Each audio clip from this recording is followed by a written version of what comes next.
শোনো বৌমা, আজ তোমার ননদ আসবে। ডাল, আলু ভাজা, চিংড়ির মালাইকারি আর মাংস রান্না করবে। ঠিক আছে মা। দিয়া, আয় মা।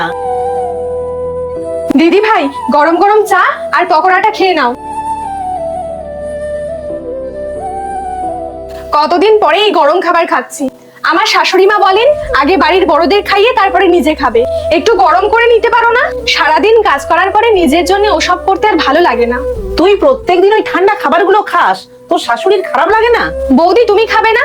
হ্যাঁ, যাচ্ছি। বৌমা একটু দাঁড়াও, আগে তোমার ননদের জন্য এক গ্লাস কোল্ড ড্রিঙ্কস নিয়ে এসো, তারপর তুমি খেতে যাও।